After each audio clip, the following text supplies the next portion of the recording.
উম্মতে মুহাম্মাদের মেয়েরা কোনোদিন নেট দেখা সাজগোজ করতো না, কেননা ইসলামও সাজগোজ শিখাইছে। এমন না যে ইসলাম সাজগোজ শিখান নাই। যদি না শিখাইতেন তাহলে ওলামা সাক্ষী দিতে হবে। আল্লাহ রসুল সফর থেকে ডাইরেক্ট বাড়িতে যেতেন না, প্রথমে খবর দিতেন, এক জায়গায় অবস্থান করতেন, তারপরে খবর দিতেন যেন মেয়েরা ঘরের বউরা সাইজা গুজা রেডি হতে পারে। হঠাৎ যায় উঠা যেন এরকম না দেখে যে পাগলির মতো চুলমুল এলোমেলো করে বসা আছে, মন আকর্ষিত না হয়, এমন যেন না হয়। এই জন্য আগে খবর দিতেন যাতে সাজগোজ করে রেডি হয়, তারপরে ঘরে ঢোকে। এইভাবে আল্লাহ রসুল সফর থেকে আসলে যেতেন, সাজার সুযোগ দিতেন, সাজার সুযোগ। ওই বর্তমান সময়ের মতো তো মোবাইলের যুগ ছিল না যে মোবাইলে বইরা দিতেন আমি আসতেছি, খবর পাঠাইতেন। এটাই মনে হয় কিতাবে লেখা আছে, সব ওলামা সাক্ষী দিবে ইসলামের সাজগোজ আছে। কিন্তু আফসোস এখানে আমার ঘরের নারীরা তো সাজে নেট দেখা, সাজে নেট দেখা, ইসলাম দেখা সাজে না, মুহাম্মদুর রাসূলুল্লাহ দেখা সাজে না। সাজ ফাতেমারও ছিল বাসর ঘরে, কিন্তু পাওয়া যাবে না, আমার পুরা জাতির ভিতরে একজন মহিলা পাওয়া যাবে না যে বাসর রাতের সাজ ফাতেমার মতো সাজছে। ফাতেমার মতো সাজছে এরকম একজন মহিলাও পাওয়া যাবে না, বিশ্বাস আমার পাওয়া যাবে না। কিন্তু বাসর ঘরে ফাতেমাও সাজছিল না, সাজে নাই? ফাতেমার কি সাজ ছিল না? কি হুজুররা কি বলে? হ্যাঁ ছিল, অবশ্যই ছিল। জোরে বলেন না, অবশ্যই বলেছিল। ফাতেমারও সাজ ছিল। আজকে আমাদের উপরে রং নাই, উম্মত হওয়ার কালার নাই, রং নাই। রং যদি থাকতো তাহলে আমাকে প্রশ্নের আঙ্গুল আল্লাহর উপরে উঠাইতে হতো না। আরো প্রশ্ন আছে আল্লাহর উপরে যে আল্লাহ আপনার বলে সৈনিকের অভাব নাই, আপনি নিজেই কোরআনে বলছেন আপনার সৈনিকের অভাব নাই, আপনার সৈনিকের প্রকারেরও অভাব নাই। আল্লাহ আমাদের পরে তো উম্মত নাই, আমাদের নবীজির পরে নবী নাই। এগুলা ক্যান্টনমেন্টে বসায় বসায় পালতেছেন কেন? দুই চারটা পাঠায় দেন না ইসরায়েলে। কাঁদতে তো আমরা কম কাঁদতেছি না, আলেম ওলামা তো কম কাঁদে না। জিজ্ঞাসা করেন, আল্লাহওয়ালারা তো কম কাঁদে না ডেলি, কিন্তু পাঠান না কেন? আল্লাহ বলে পাঠামো তো পাঠামো, কার জন্য পাঠামো? আমার নবীর ইজ্জত তোমরা কতটুকু রাখলা বলো, কতটুকু ইজ্জত রাখলা? একজনও তো এখানে নাই। যারা বিয়ে করছে হোক না পীরের মুরিদ, রাগ হয় না, পায়ে হাত রাখি, যে তো যে জিজ্ঞাসা করে নাই যে আমি বিয়ে করতে চাই, আমার বিয়ের পড়ানোর অনুষ্ঠানটা যেন আল্লাহ রসুলের A to Z তরিকা মতো হয়। আমি এরকম বিয়ে পড়ানোর অনুষ্ঠানটা করতে চাই। হুজুর আপনি এরকম ভাবে আমাকে পড়ায় দিবেন যাতে কিয়ামতের দিন দেখা হইতে দেরি আমি যেন পাশে যায় হাত পাততে দেরি না করতে হয়। যদি জিজ্ঞাসা করে হাত পাতলি কেন, বলে জীবনে কিচ্ছু করতে পারি নাই, শুধু বিয়ে পড়ানোর অনুষ্ঠানটা আপনি যেইভাবে আপনার বিয়েগুলা হয়েছে আমার অনুষ্ঠানটা ঠিক ওইভাবে হয়েছে, আমাকে কি দিবেন দেন না? একজন এখানে হাত উঠাইতে পারবে না, একজন ওলামাও বলবে পারবে না যে আমার কাছে এটা জিজ্ঞাসা করছে, করছে কোনোদিন জিজ্ঞাসা? বলুক, সাক্ষী দে। এই শব্দগুলো বলে নেয়, হয়তো বলছে আরসি পড়ায় দেন, বিয়া বিয়া পড়ায় দেন বলছে, কিন্তু এই শর্তগুলো লাগায় নেয় যে আমার নবীর আদর্শ মতে যেইভাবে নবীজি বিয়ে পড়ানোর অনুষ্ঠানটা ছিল ঠিক ওইভাবে আমার বিয়েটা পড়ায় দিবেন। আজকে নবীর ইজ্জত রাখি না আমরা। কেটা যাবে দুনিয়ার জীবন, সত্য। কিয়ামতের দিন মৃত্যু লগ্ন থেকে নিয়ে একটা পাল্লা দিয়ে শুধু আল্লাহ মাপবে, একটা পাল্লা দিয়া। আমি আর ওয়াজ কি করব? আমার পরে আসতেছে যারা, ওনারা করবে, ওনাদেরটা শুনবেন। আমি আপনাদের দিলে একটু দাগ লাগাইতে চাইতেছি। একটা পাল্লা দিয়া মাপবে। দুনিয়ায় মাপার পাল্লা হাজারো আছে, দুনিয়ার মানুষকে হাজারো ধরনের পাল্লা দিয়ে মাপে। এটা নিয়ে আমার কোনো সে নাই, কাকে কি দিয়া মাপে, কে কি দিয়া পরিচিত, কে কি দিয়া আকর্ষণের বিষয়, এটা আমার বিষয় না। আমার বিষয় তো হলো আল্লাহ রসুলের কাছে। মৃত্যু লগ্ন থেকে নিয়ে জান্নাতের দরজা পর্যন্ত, গেট পর্যন্ত আপনাকে মাপবে মোহাম্মদী পাল্লা দিয়া, মোহাম্মদী পাল্লা দিয়া। তামাশা না, কবির কথাই সত্য। ये इबरत की जा है तमाशा नहीं है। কোরআনের চিৎকার এই সত্য। আফাহাসিবতুম আন্নামা খালাকনাকুম আবাস ওয়া আন্নাকুম ইলাইনা লা তুরজাউন। তুই তামাশা মনে করতেছিস যে আমি কুদরতি হাতে তোকে উম্মতে মুহাম্মদী হিসাবে নির্বাচিত করছি, কুদরতি হাত দিয়া বাছাই করা। হুয়াজতাবাহু, শুধু শুধু আল্লাহ দাবি রাখেন না জাহিদু ফিল্লাহি হাক্কা জিহাদি। তুই রং লাগানোর জন্য যত চেষ্টা হয় করতে থাক। কেন আল্লাহ? আমি তোকে কুদরতি হাত দিয়া উম্মতে মুহাম্মদী হিসাবে নির্বাচিত করছি। আমি আপনাদেরটা জানি না, আমারটা বলি আমি। মনে হয় 200 কোটি মানুষের ভিতর থেকে কুদরতি হাতে বাছাই করতে করতে করতে করতে যখন আমি কুদরতি হাতে উঠছি, তখন মনে হয় আল্লাহ বলছে তোকে উম্মতে মুহাম্মদী বানাইলাম। আল্লাহ কুদরতি হাতে বাছাই করছেন, কুদরতি হাতে বাছাই করছেন। সমস্ত বান্ডারটা আপনার উপরে আমার উপরে ঠেলা দিছেন। ওলামা বলতে পারবে না কোন উম্মতের জীবনকে আল্লাহ যতটুকু জীবন দিছেন, অতটুকু জীবনের থেকে কোন অংশ মাফ করে দিছেন কোন উম্মতের। এরকম একটা রেফারেন্স আপনাদের এই রূপগঞ্জের কোন আলেম আইনা দিতে পারবে না। কিন্তু এই উম্মতকে দুইবারে মাফ করছেন। প্রথম 15 বছর মাফ, বিলকুল মাসুমিয়াতের নিষ্পাপের পেলার ভিতরে রেখা দিছে। যতক্ষণ পর্যন্ত প্রাপ্ত বয়স্ক না হয়েছে ততক্ষণ পর্যন্ত নিষ্পাপের পেলার ভিতরে রেখা মাফ। সত্য তো? আর যতক্ষণ ঘুমে থাকবো ততক্ষণ মাফ। কলম বিরুদ্ধে যাবে না। রুফিয়াল কলম না এম হাত্তা ইয়াস্তাইতে। তামাশা না, আপনি তামাশা মনে করতেছেন। তামাশা যে উম্মতের অন্তর্ভুক্ত আমরা, উম্মতে মুহাম্মদী। হায় হায়, বাছাই করে অন্তর্ভুক্ত করছেন। বাছাই করে আপনি বিবেক দিয়ে ভাবেন না। আল্লাহ কি বিবেক দেয় নাই? 1 টাকারে 100 টাকা বানাইতে পারেন। 100 টাকার ব্যবসাকে 1000 টাকার ব্যবসায় দাঁড় করাইতে পারেন। 1000 টাকার ব্যবসাকে লাখ টাকার ব্যবসায় দাঁড় করাইতে পারেন। লাখ টাকার ব্যবসাকে কোটি টাকার ব্যবসায় রূপান্তরিত করতে পারেন। এটা দিয়েই তো বুঝাইতে পারি না, মনে হয় রাগ হয়ে গেলেন। বানাইতে পারলেন, এতটুকু বুঝতে পারলেন না যে 50 ওয়াক্ত নামাজ দিছিল, কমাইতে কমাইতে 5-এ নিয়ে আসছেন। খাটবেন 5 ওয়াক্ত, সওয়াব দিতেছে 50 ওয়াক্ত। আপনার চেহারার দিকে চায়া, কার দিকে চায়া? বন্ধুর দিকে চায়া, বন্ধুর দিকে, মুহাম্মদুর রাসূলুল্লাহর দিকে চায়া। এখনো যে বাইচা আছি এটা ওনার কৃপা, মুহাম্মদুর রাসূলুল্লাহর কারণে বাইচা আছি। আমাদের নবীও যদি ওই নবী হইতেন, দুনিয়াতে 1.25 লক্ষ নবীর কবর আছে, কিন্তু চিহ্নিত কবর আছে মাত্র 3 থেকে 4টা। আমাকে চিনাইতে হবে না, আমার সব ঘুরা শেষ। নবীদের যত চিহ্নিত কবর চিহ্নিত আছে ওগুলো আমার দেখা শেষ। সোহাইব আলাইহিস সালামের কবর চিহ্নিত আছে, সোহাইব আলাইহিস সালামের কবর চিহ্নিত আছে, ইউসা বিন নূন আলাইহিস সালামের কবর চিহ্নিত আছে, ইব্রাহিম আলাইহিস সালামের কবর চিহ্নিত আছে, আর বাকি একটাও চিহ্নিত নাই। ইয়ামানে একটা আছে সালেহ আলাইহিস সালামের কবর, পাহাড়ের চূড়ায়, আর কারোটা চিহ্নিত নাই। আর কারো ব্যাপারে এই কথা লেখা নাই যে হায়াতুন নবী কবরে জিন্দা। ওলামা বলতে পারবে না। কি বলতে পারবেন? কিন্তু আমাদের নবীজি কবরে জিন্দা, হায়াতুন নবী। আপনাদের ভিতরে কেউ মামাতুন নবীর কায়েল? হায়াতুন নবী।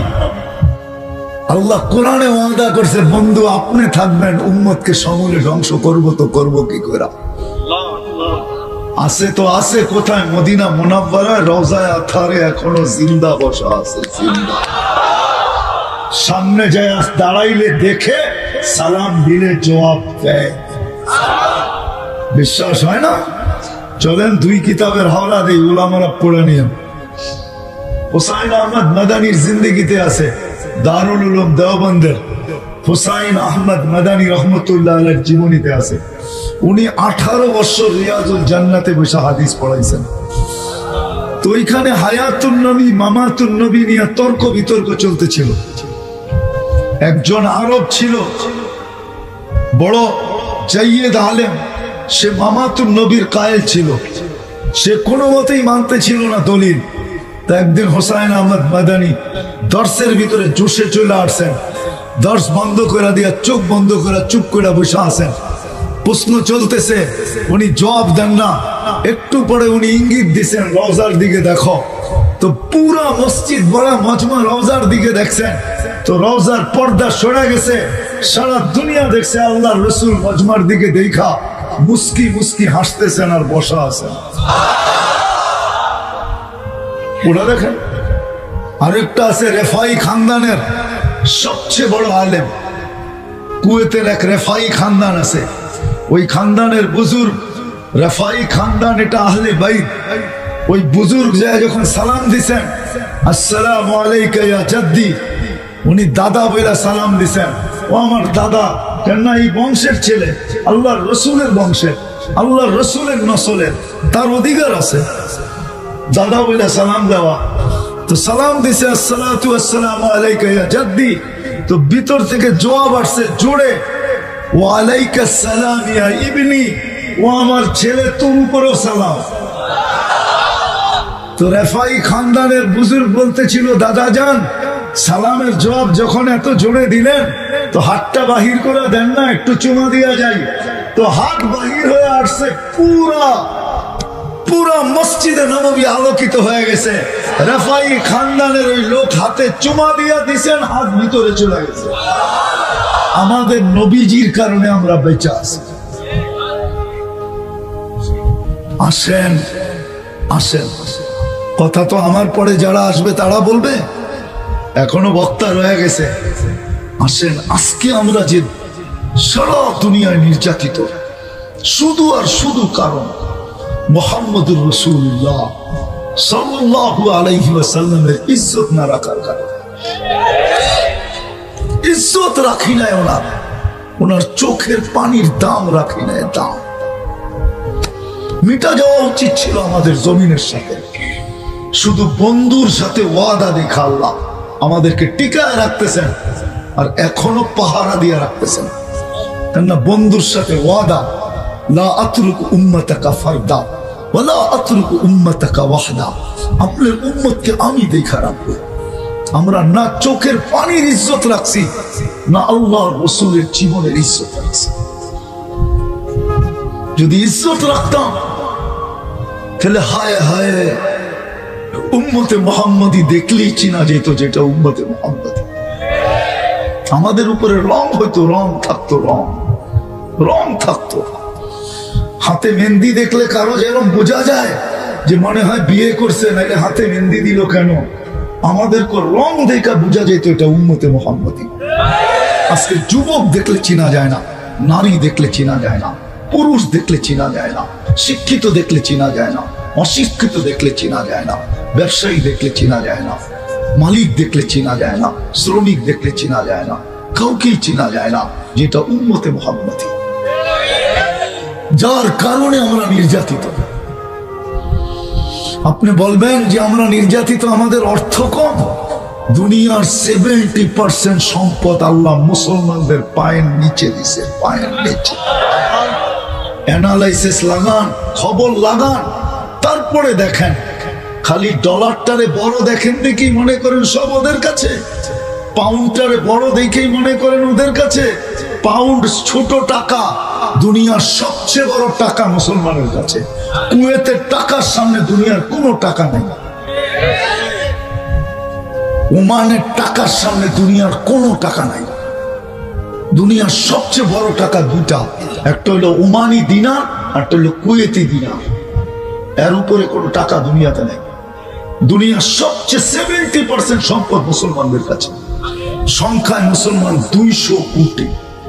আমাকে বুঝাইতে হবে না, আমাকে কি আপনি 9-6 দিয়ে বুঝাইবেন?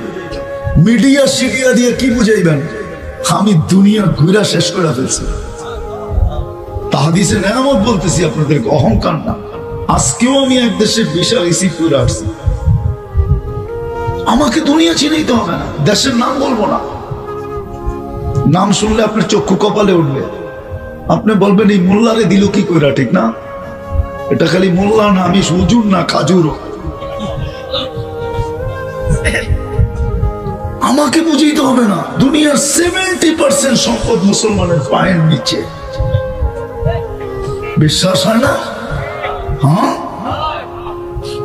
30% সম্পদ আল্লাহ সারা দুনিয়াকে দিছে, 70% মুসলমানকে দিছে। আপনি খবর নিয়ে দেখেন আমার কথা, দুনিয়ার সবচেয়ে বড় টাকা মুসলমানদের কাছে।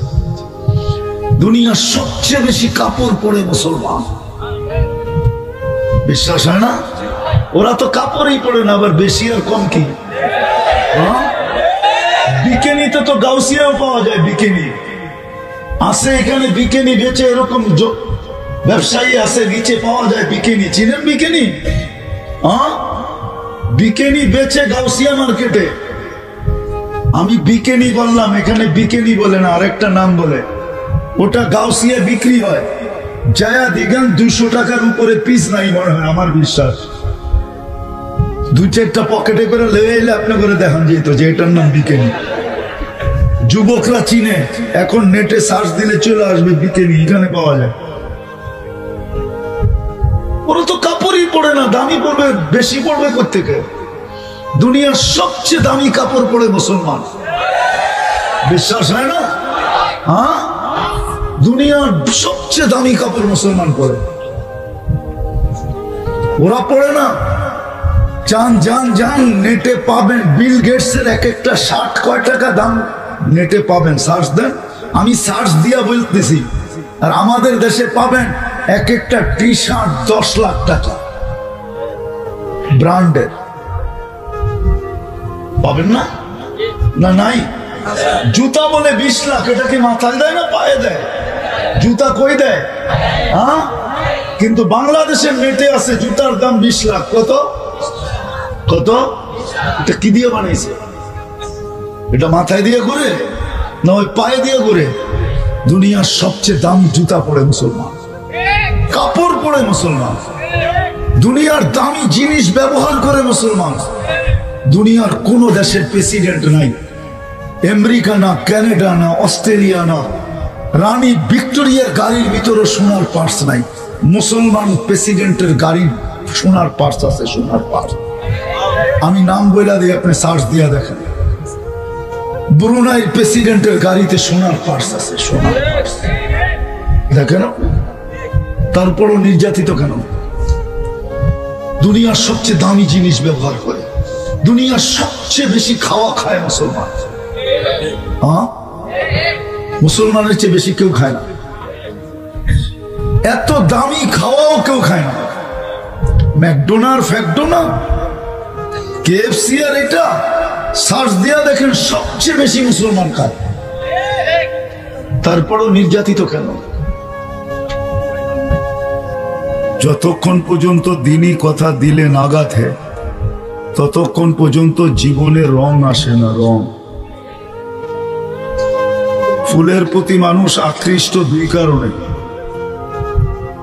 একটা হলো কালারে আকৃষ্ট, যেমন সাজানো আছে প্লাস্টিকের ফুল, কাগজের ফুল, এটা একটা বাস্তব ফুল না, কিন্তু কালার হওয়ার কারণে চোখে শোভা লাগে। শোভা বোঝেন তো? ভালো লাগে, ঠিক না? আরেকটা যদি ঘ্রাণ থাকতো তাইলে মনে হয় সোনায় সোহাগা হতো, ঠিক না? তো ফুলের দিকে মানুষ আকৃষ্ট হয় 2 কারণে। একটা কালারের কারণে, কালার যখন রং থাকে তখন আকৃষ্ট হয়। এটা আপনারা বুঝবেন না, যুবকরা খুব ভালো বোঝে বয়স্ক মানুষের চেয়ে। কেননা সারা বছর দরকার না হলেও 14 তারিখে দরকার হয়। এই জন্য ওরা খুব ভালো বোঝে যে ফুলের দিকে আকৃষ্ট কিভাবে মানুষ হয়। এটা কালারে হয়, রঙে, আরেকটা হলো ঘ্রাণে। ঠিক যে আল্লাহ আমাদেরকে উম্মতে মুহাম্মদী বানাইলেন, আমরা সদিচ্ছায় কিন্তু উম্মতে মুহাম্মদী না। যদিও আমরা আমাদের পরিচয় জানি না, দুনিয়াবি পরিচয় জানি, এটা লিখতেও ভালোবাসি, বলতেও ভালোবাসি, আবার টাকা খরচ করে ভিজিটিং কার্ড বানাইতেও ভালোবাসি, কিন্তু উম্মতে মুহাম্মদীর পরিচয় আমরা জানি না যে এটা কত বড় পরিচয়। এটা যদি বিশাল পরিচয় না হইতো তাহলে আল্লাহ এটার জন্য কোনোদিন কুদরত দ্বারা মুকুট বানাইতেন না। মুকুট, মুকুট চিনেন? আরে মুকুট চিনেন? কি মাথায় দেয় তাজ, ঠিক না? এটাকে মুকুটও বলে। তাহলে আল্লাহ কুদরত দ্বারা মুকুট বানাইতেন না, তাজ বানাইতেন না, আর বানায়া আমাদের প্রত্যেকের মাথায় সাজাইতেন না। আল্লাহ কুদরত দিয়া বানাইছেন, আমাদের মাথাগুলাতে এটাকে কুদরত দিয়া সাজাইছেন। কুনতুম খায়রা উম্মাহ, এটা কোনো আয়াত না, এটা একটা মুকুট। বিশ্বাস হয় না? না, হুজুরদের মনে হয় না। এটা একটা মুকুট। কুনতুম খায়রা উম্মাহ, তোমাদের চেয়ে উত্তম কোনো উম্মত নাই। এটা ভালোবাসার প্রতীক, এটা একটা মুকুট, এটা একটা তাজ আমাদের মাথায় আল্লাহ বসায় দিয়েছেন। তো বোঝাইতেছিলাম, ফুলের প্রতি মানুষ আকৃষ্ট হয় রং দিয়া অথবা ঘ্রাণ দিয়া। রঙের কারণে বা ঘ্রাণের কারণে। দিনই কথা যদি শর্ত নামাই না, দিনই কথা যদি ওইভাবে শোনা, যেইভাবে শোনার দরকার না শুনলাম, আমাদের ভিতরে রং আসবে না। রং, উম্মত হওয়ার একটা রং আছে, রং। আজকে উম্মত বটে কিন্তু রং নাই। যেমন ফুল আছে, কিন্তু ওলামা বলে কবি বুয়া নেহি সকতি কে কাগজ কে ফুলু সে।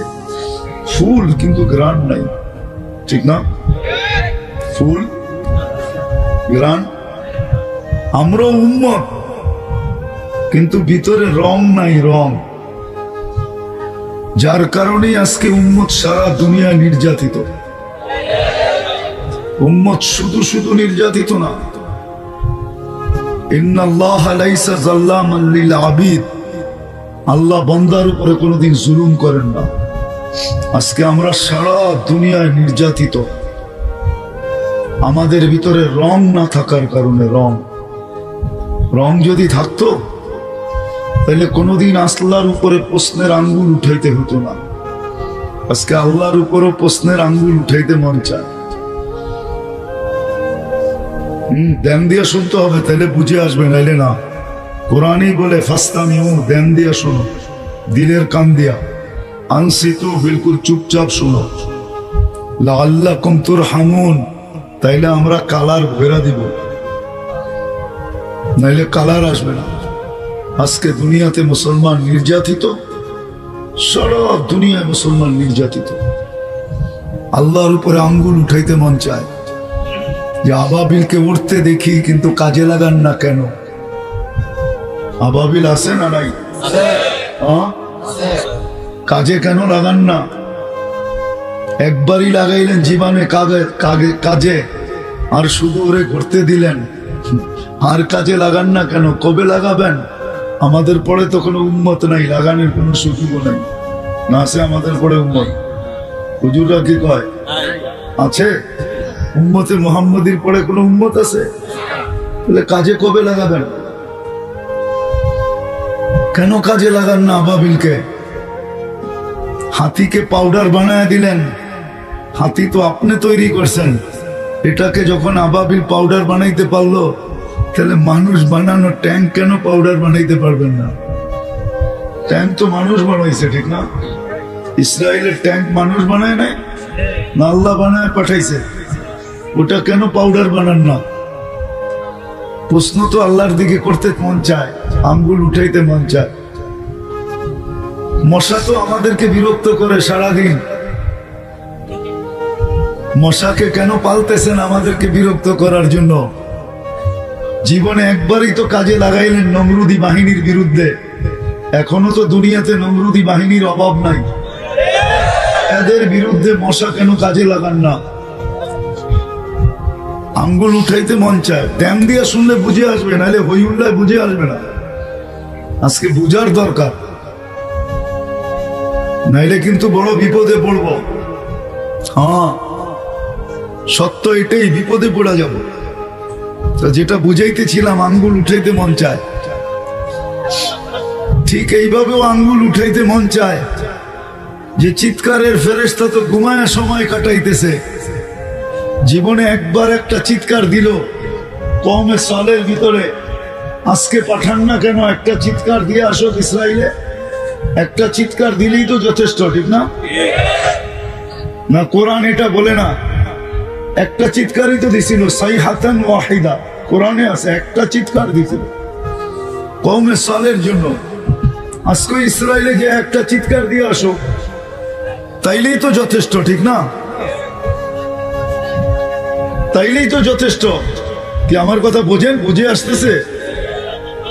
বাতাসের ফেরেশতা তো এখনো আছে। বাতাসের ফেরেশতা তো এখনো আছে না? নাই বাতাসের ফেরেশতা? সে তো অলস সময় কাটাইতেছে। জীবনে তো একবার ব্যবহার করলেন শুধু কওমে আদের জন্য। আজকে ব্যবহার করলে অসুবিধা কি? কওমে আদ তো আমাদের চেয়ে উত্তম না। ওদের মাথায় তো মুকুট নাই, আমাদের মাথায় তো মুকুট আছে। কুনতুম খায়রা উম্মাহ। আজকে কেন ইসরাইলে পাঠান না?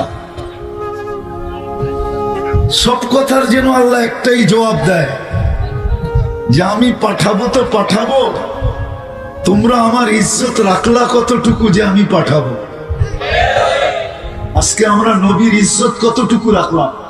আল্লাহটা নাইলে বাদই দিলাম, আল্লাহটা বাদ দিলাম।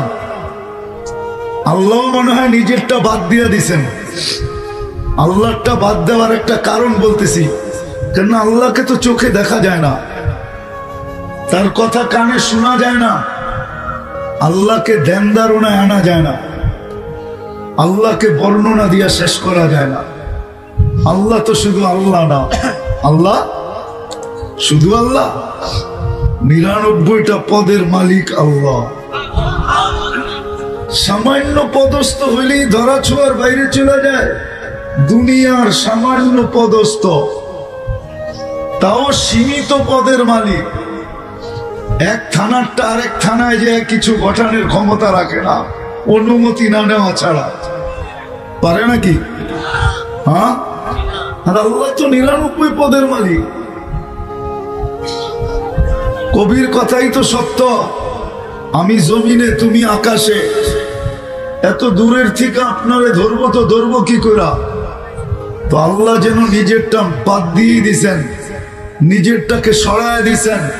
বলছে আমার লাজ রাখার দরকার নাই, আমার বন্ধুর ইজ্জত রাখলেই চলবে। আমার বন্ধুরটা রাখো।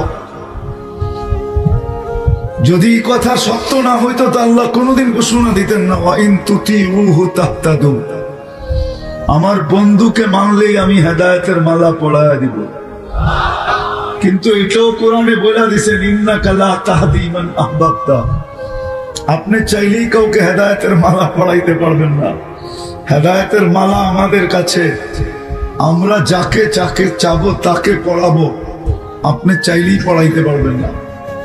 যদি এটা চাইলেই পারতেন তাহলে বেলালের কথা সত্য হতো। হাসতে হাসতে বলতেছিলেন না যে হেদায়েত যদি আপনার হাতে হইতো ইয়া রাসূলুল্লাহ, তাইলে আমি বেলালের সিরিয়াল মনে হয় জীবনে আসতো না।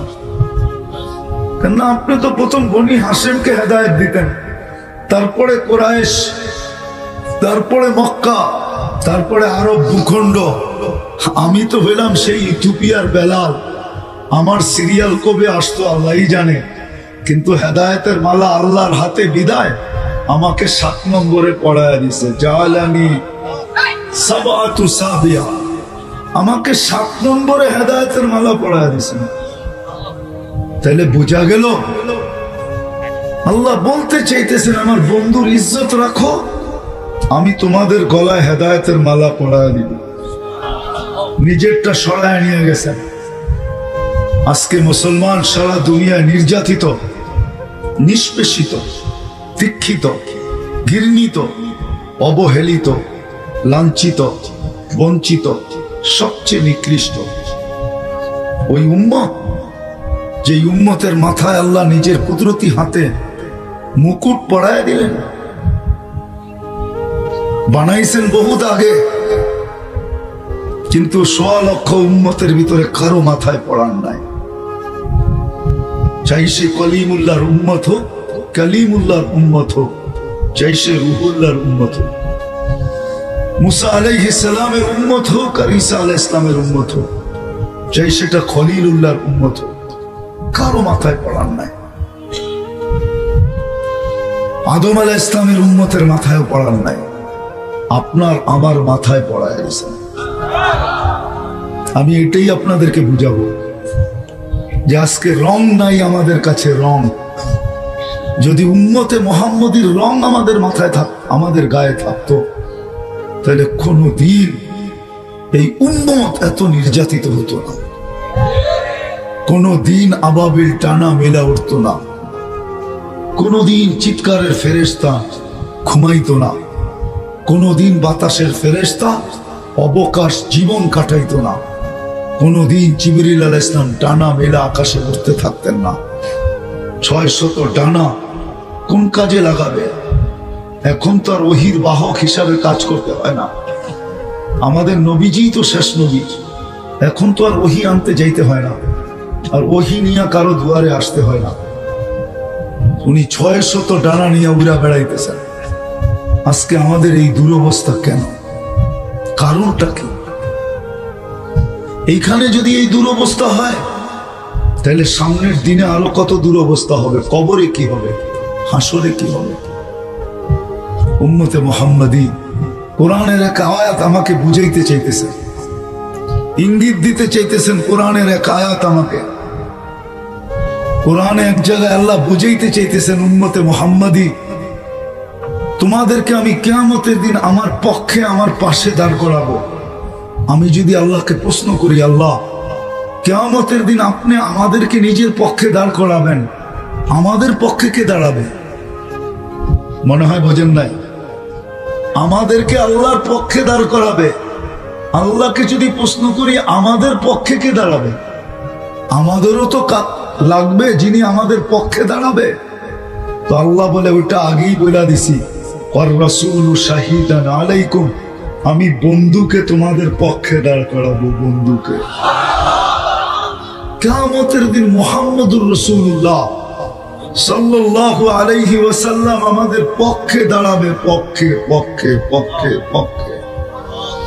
এই জন্য কোন নবী কিয়ামতের দিন চিৎকার দিবে না উম্মতি বইলা।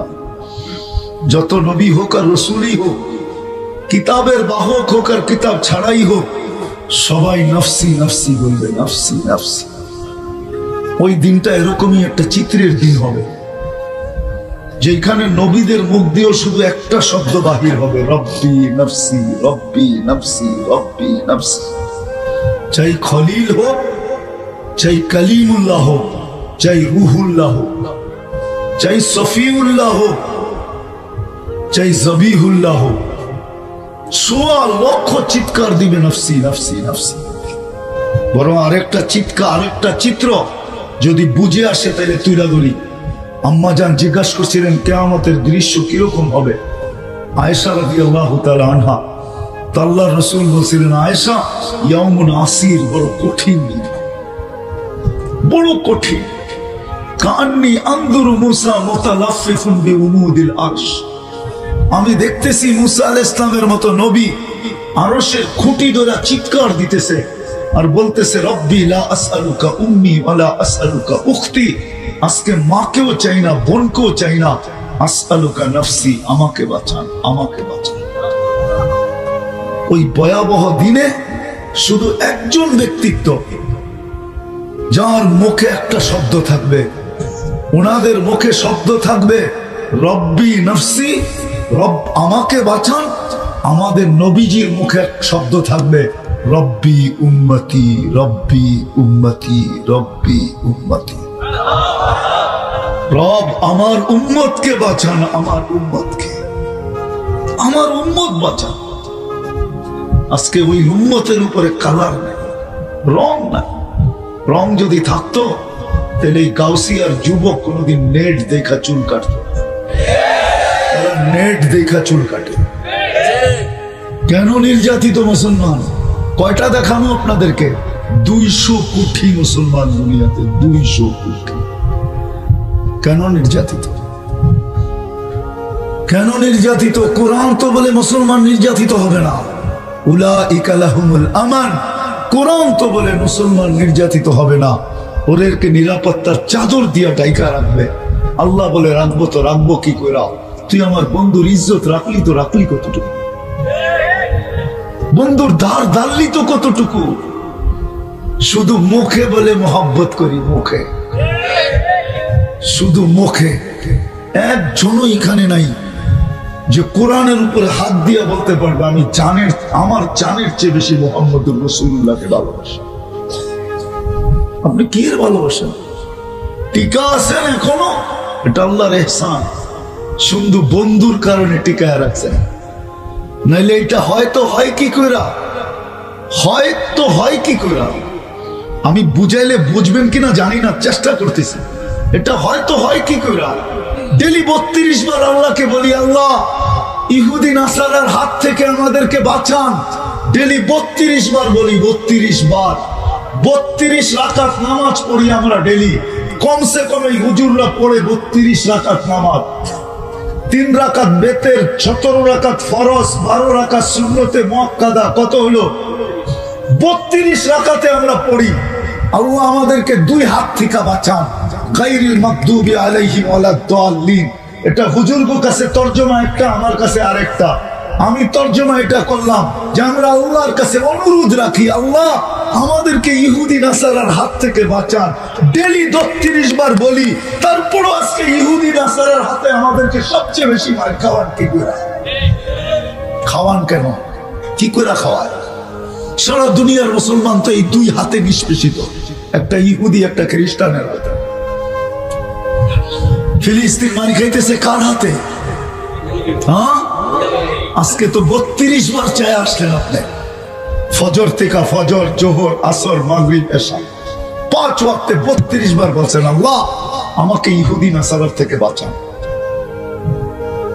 আল্লাহ বলবে বাঁচাবো তো বাঁচাবো কি করে? কি করে তোদেরকে বাঁচাবো? তুই যখন বলতে থাকিস বাঁচাও, তখন তো কোরআন তোকে লানত করতে থাকে। কেননা তোর ভিতরে ইহুদি নাসারার ভালোবাসা, তোর রং সাজানো, তোর শরীর সাজানো ইহুদি নাসারার আদর্শে, তোর চুল কাটা ইহুদিদের আদর্শে, তোর প্যান্ট ইহুদিদের আদর্শে, তোর কাপড় ইহুদিদের আদর্শে, তোর খাওয়া ইহুদিদের আদর্শে, তোর লড়া ইহুদিদের আদর্শে, তোর চলা ইহুদিদের আদর্শে, তোর বিয়া ইহুদিদের আদর্শে, তোর শাদী ইহুদিদের আদর্শে, তোর ঘুম ইহুদিদের আদর্শে, সবকিছু তুই ইহুদিদের আদর্শে সাজায়া আমার কাছে 12 শাস্তে আসছিস। আর তুই বলতেছিস আমি ওদের হাত থেকে তোকে বাঁচাবো, তো তোরে ওদেরকে দিয়ে পিটাবো না তো কাকে দিয়ে পিটাবো? আমি বুঝাইতে পারতেছি না, মনে হয় আমার ভিতরের ব্যথা। এটা আমার ব্যথা, কিচ্ছু না, ওয়াজ না। এটা ওয়াজ তো আমার পরে যারা আসবে তারা করবে, আগে যারা করে গেছে তারা করে গেছে। আমি তো এক বেড়া কান্দে নিছি, এই জন্য ভিতরের ব্যথা। মুহাম্মদুর রাসূলুল্লাহর আদর্শ ছেড়ে দিল উম্মত, যাদের জন্য জীবনে কাঁদতে কাঁদতে, আরে আরশে যায় যিনি উম্মত বলেন নাই। 40 দিন মুসা আলাইহিস সালাম বেহুশ ছিলেন, শুধু এক তাজাল্লি দেখা। 14,70,000 পর্দার ওই পার থেকে তাজাল্লি মুসা আলাইহিস সালাম সইতে পারেন নাই।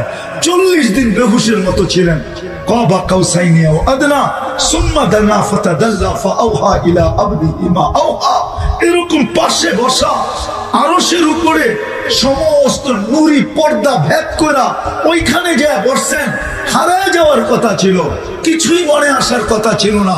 আল্লাহ সালাম দিবেন, আসসালাতু ওয়া আসসালামু আলাইকা ইয়া আইয়ুহান নাবিয়্যু ওয়া রাহমাতুল্লাহি ওয়া বারাকাতুহু।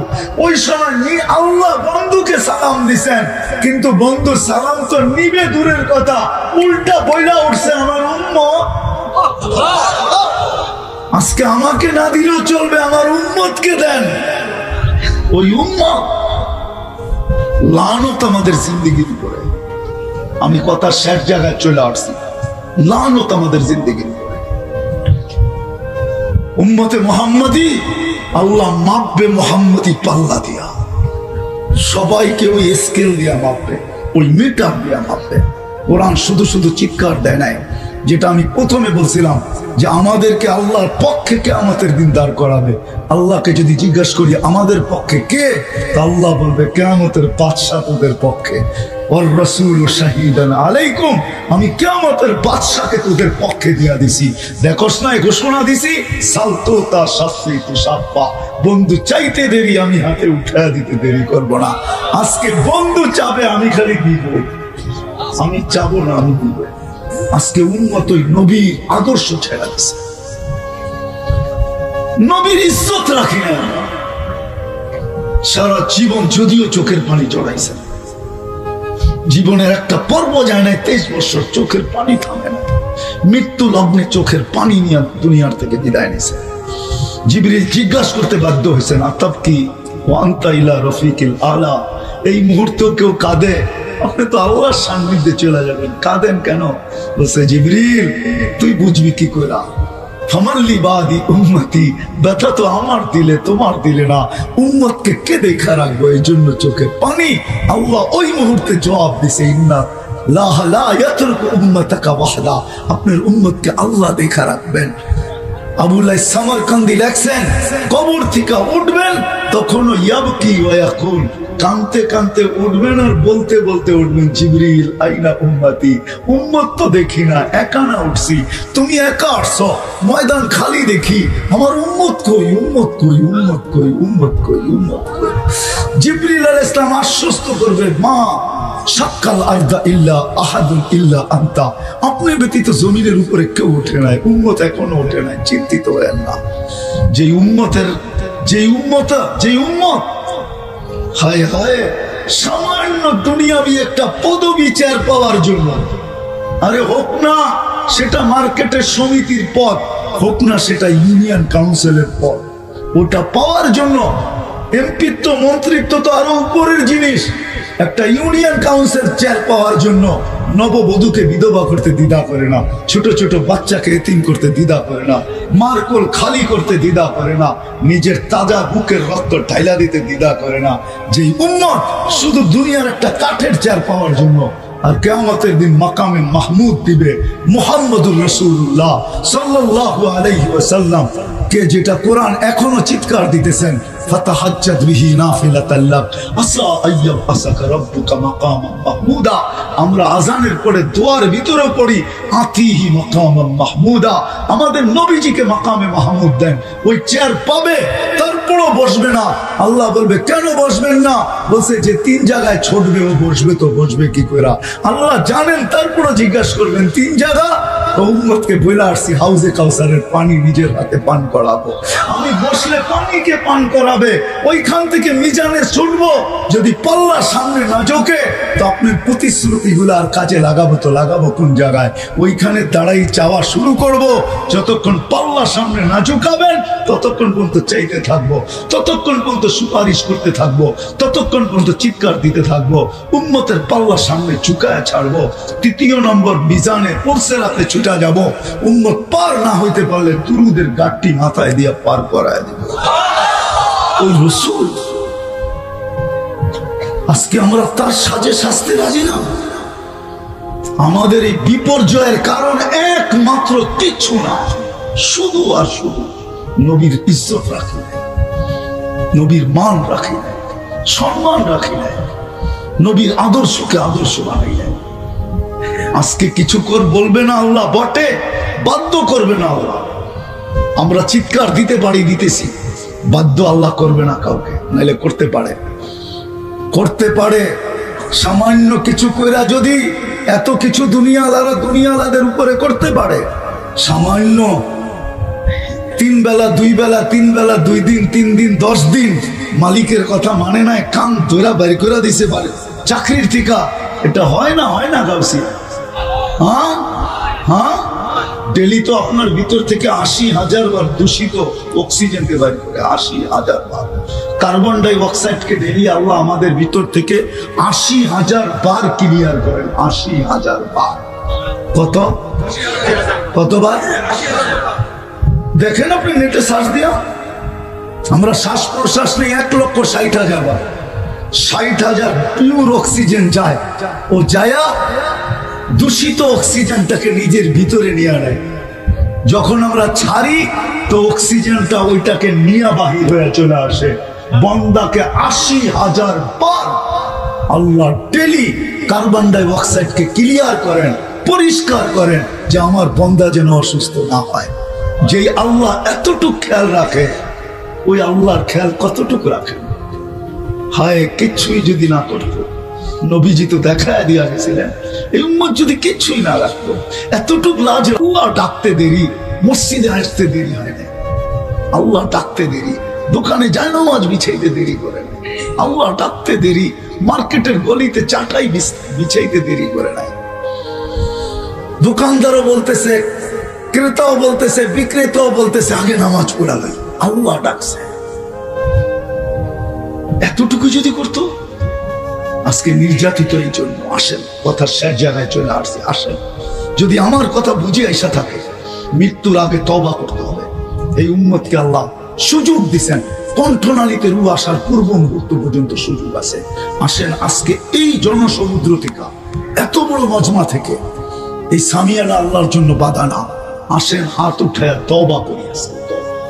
করবেন? কে কে করবেন দেখি? তাইলে 2 হাত উঠে বলেন, আল্লাহ মাফ করে দেন, অতীত থেকে তওবা করলাম, আপনি আমাদের তওবা কবুল করেন। নামেন। রূপগঞ্জে ওলামার অভাব নাই। আমি তো সবসময় বলি, বাংলাদেশের মতো পরিবেশ দুনিয়ার কোথাও নাই। আলেম ওলামা, মসজিদ মাদ্রাসার পরিবেশ। অনেক দেশ হবে, আমাদের দেশের চেয়ে মসজিদ বেশি আছে, আমি মানি। ইন্দোনেশিয়ায় মানি, ইন্দোনেশিয়ার 5,500 মসজিদ মানি, 5.5 লক্ষ মসজিদ মানি, কিন্তু মাদ্রাসার এরকম পরিবেশ নাই, মাদ্রাসার পরিবেশ নাই। আমাদের দেশে যে পরিবেশ আছে, মসজিদ মাদ্রাসার পরিবেশ, হক্কানি আলেম আর আল্লাহওয়ালাদের পরিবেশ, এটা দুনিয়ার কোথাও নেই। আসেন, এদের কাছ থেকে শিখেন, নবীর আদর্শ শিখেন। শুধু মুখের মহব্বত দিয়ে চলবে না। যদি চলতো, রব্বে কাবার কসম, যদি শুধু মুখের মহব্বত চলতো, তাহলে আমার বিশ্বাস আবু তালেবের মহব্বত চলতো। আবু তালেবের মতো আল্লাহ রসুলকে ভালোবাসনেওয়ালা মনে হয় না কিয়ামত পর্যন্ত কেউ আসবে। এতটুকু ভালোবাসতেন।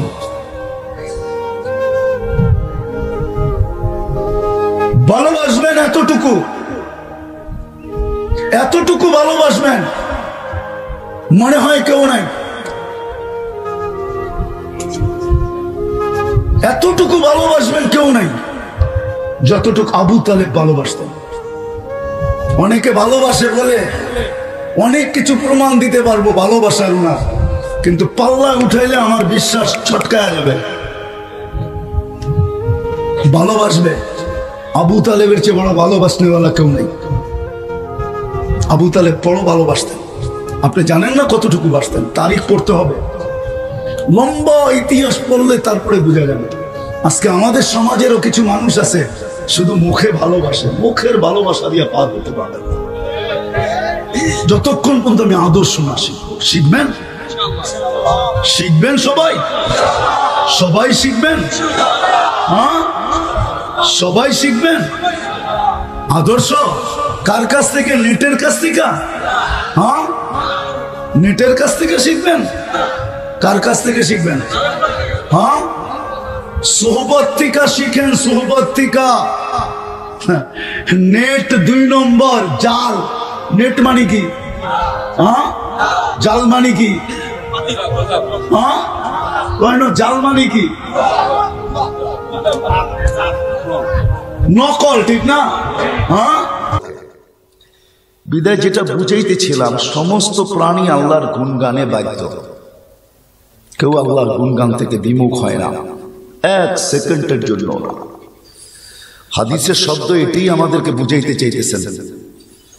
সৃষ্টি তো সৃষ্টি, ফেরেশতাদের ব্যাপারে হাদিস, লা ইয়াগফাল ওয়ালা ইয়ালতাফিল তারফাতা আইন।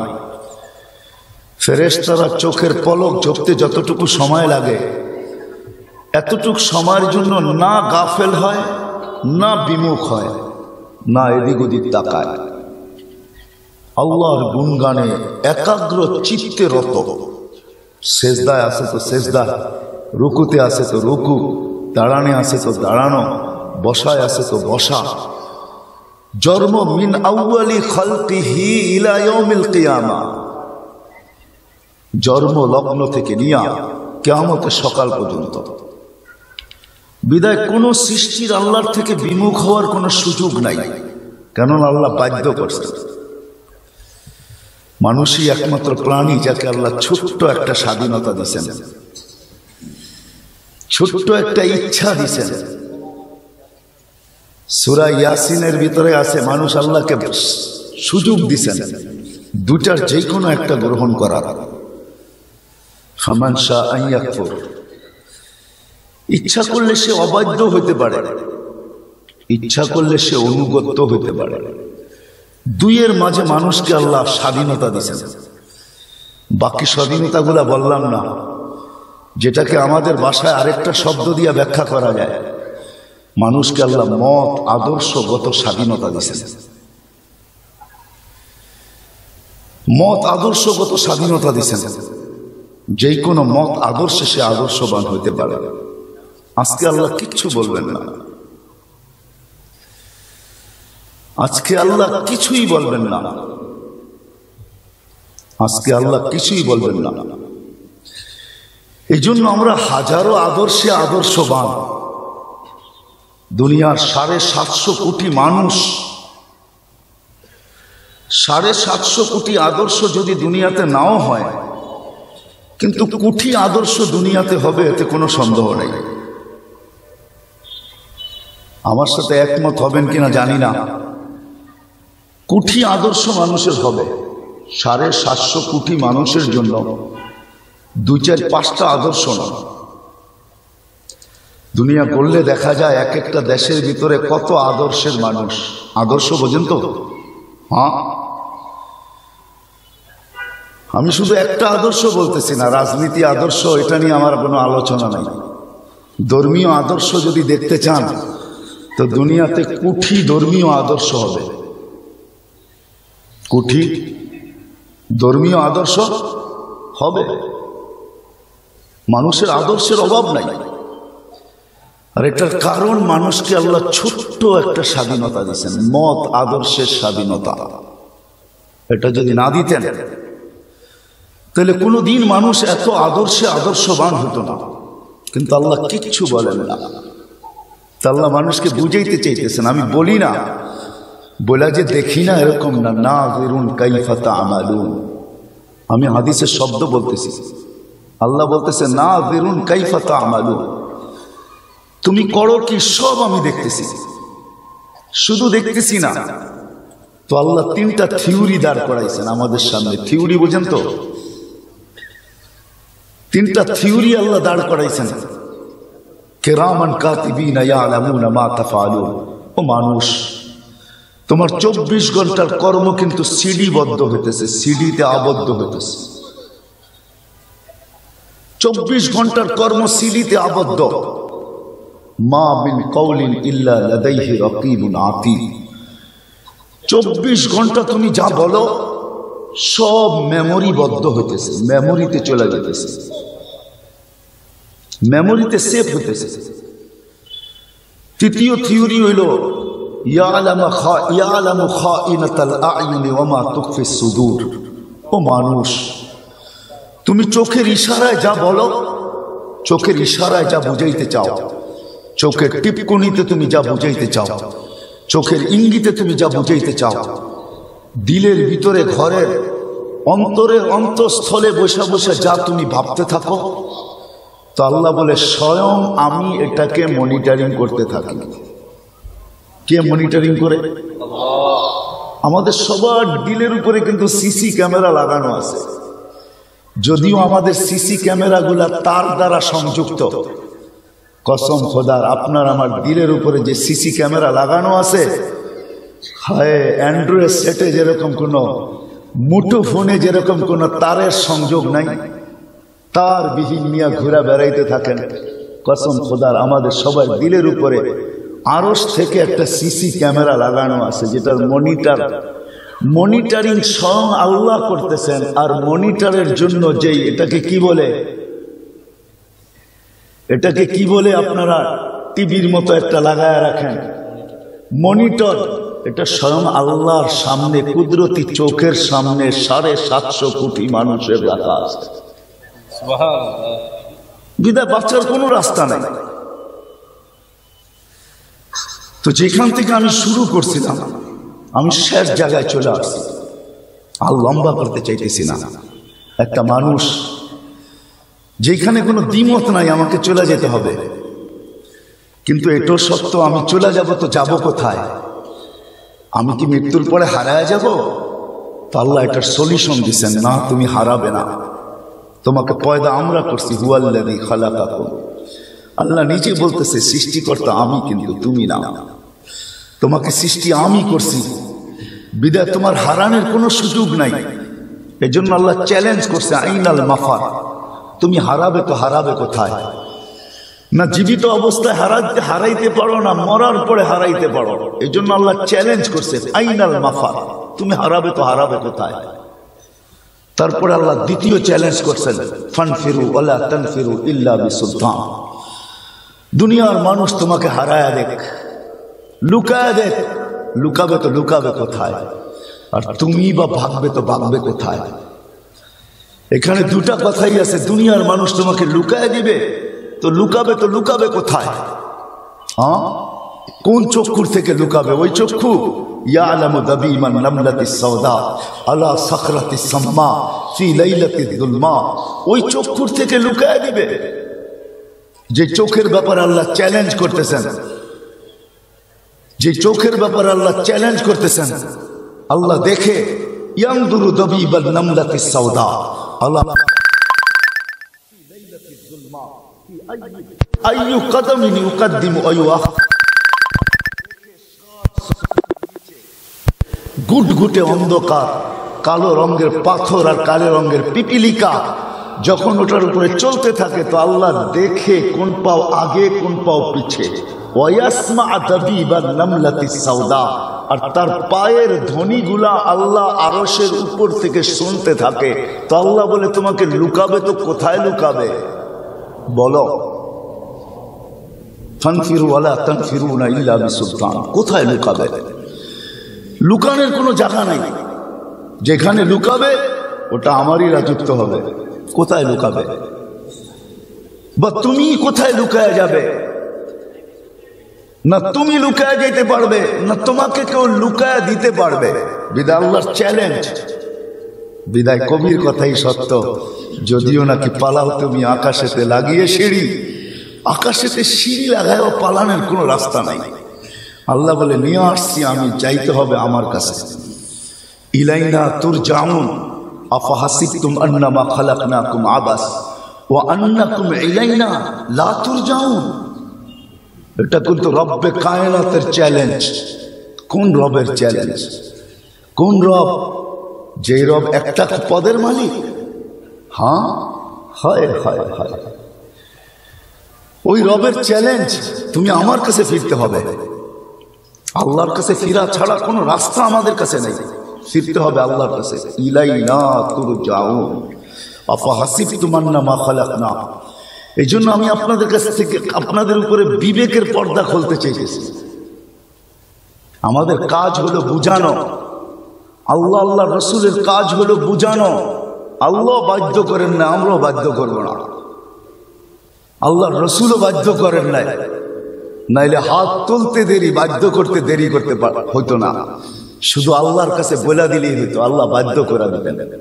কেন আমাদের নবী আল্লাহর মাহবুব ছিলেন, মাহবুব।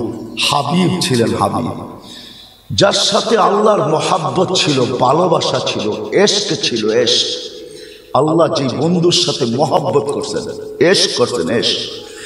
উনি শুধু হাত তুলে বললেই হতো যে আল্লাহ কোনো উম্মতকে করেন না, আমার উম্মতকে করা দেন। আমি চাই না আমার উম্মত যেন হারায় যায়, হয়ে যাই তো বাধ্য, কিন্তু আল্লাহ রসুল বাধ্য করেন নাই, বুঝাইতে চেষ্টা করছেন। বিদায় আমি জায়গায় চলে আসছি, যেটা আমার বুঝানোর উদ্দেশ্য, আমার বুঝানোর উদ্দেশ্য যে মানুষ স্বাধীনতা পায়া হাজারো মত আদর্শের আদর্শবান, কুঠি আদর্শে আদর্শবান, কিন্তু ওই মানুষটার ভাবা উচিত যে আসলে আমি যতগুলা মত আদর্শে আদর্শবান, আসলে আমার মালিক আমার থেকে কোন আদর্শ চায়, এটা কিন্তু তার ভাবা উচিত। যে আল্লাহ মানুষ বিবেক দিছেন, বুদ্ধি দিছেন, বিদ্যা দিছেন, তার বাবা উচিত ছিল যে ভাবনার বড় একটা গিফট রাখছেন, পুরস্কার রাখছেন, তাফাক্কুরু সাআ, এক মুহূর্তের ভাবনার বিনিময় 60-70 বৎসরের বন্দেগী। যদি এক মুহূর্তের ভাবনায় 60-70 বৎসরের হয়, তো কতগুলা মুহূর্ততে 1 সেকেন্ড হয়? হ্যাঁ, জানেন কতগুলা মুহূর্ততে 1 সেকেন্ড হয়? হ্যাঁ, 60 সেকেন্ডে 1 মিনিট হয়, এটা তো জানি, ঠিক না? 60 মিনিটে 1 ঘন্টা হয়, এটা তো জানি, ঠিক না? 24 ঘন্টা 1 দিন হয়, এটা তো জানি।